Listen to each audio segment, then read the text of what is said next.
Okay, so last week we learned about how the federal government is structured. It's structured into three branches and they check and balance each other so that one branch doesn't become more powerful. But the question this week is, how do states, American Indians, and our country's government work together?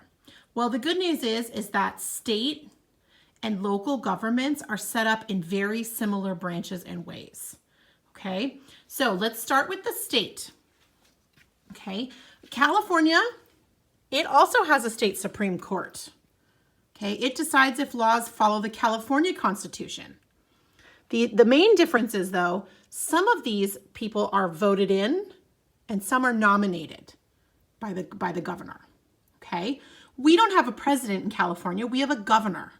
He or she is the top leader in California and is voted in by the people.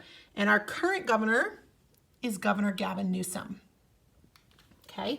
We also have a state legislature, just like the federal government does. It makes and changes state laws.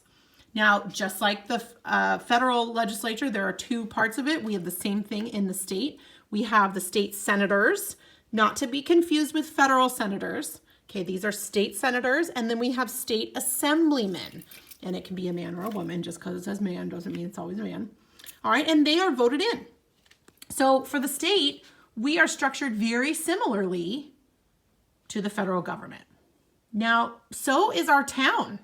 Let's talk a little bit about Fremont. Okay, Fremont's legislative branch is called the local court. It decides if laws follow the California Constitution, and those judges are voted in. Here's an example of a local courtroom. Not as fancy, but still deals with the same things. Okay, we don't have a president or a governor. We have a mayor in Fremont. The top leader in the city, this is Lily May. She's also voted in. Okay, and we don't have a city legislature, but we do have something called a city council. And the city council is usually 5 or more people who are voted in, and they make changes to local laws. You might even see some people on the ballot here coming up in November. Okay, so you can see the state and local governments have the same branches as the federal government.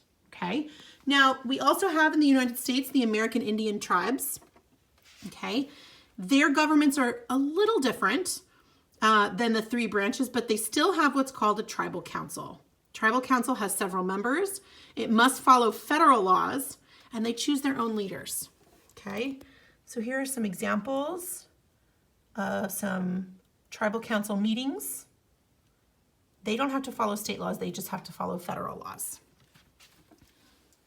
All right, so that's how states, American Indians, and our country's governments work together. They're very similar to each other, and they help protect citizens.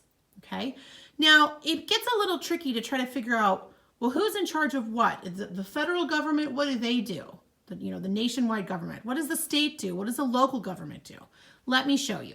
Okay, so here are the federal responsibilities. The United States government. Okay, what are their responsibilities? Well, they provide the military, the Marines, the Army, etc. They print money at a mint. They communicate with foreign countries. So if they're trying to make a deal with Poland, the federal government would do that, not our mayor. Our mayor would not try to enter into negotiations with a foreign country. The federal government also maintains national parks, highways, and they collect federal tax, okay, which help pay for these services. Okay. Now the state, on the other hand, this is what the state provides. State police, that would be like the California Highway Patrol. State education standards, so that every school in the state has the same standards, so hopefully the children are learning the same things. They also maintain state parks, state highways, and they, of course, collect state tax. Okay? Now, local responsibilities include local police. So you live in Fremont, so the Fremont Police Department is paid for out of local taxes. Okay? You also, as a community member in Fremont, you elect school board members who make decisions about schools and what's happening in local Fremont schools. Okay, the local government also has to pay for local parks, Local roads. Local, by the way, means in your community, right here in your town. That's what local means. And they collect a local tax to pay for those things. Okay, so even though it's a little bit tricky, you can see there's just so many responsibilities. Good heavens. Every different level of government has different responsibilities. Similar, but slightly different. Okay, so we would like you to read pages 104 to 106 and answer questions 1 through 4 on page 104, 105, and try issue 1 and issue 2 on page 106.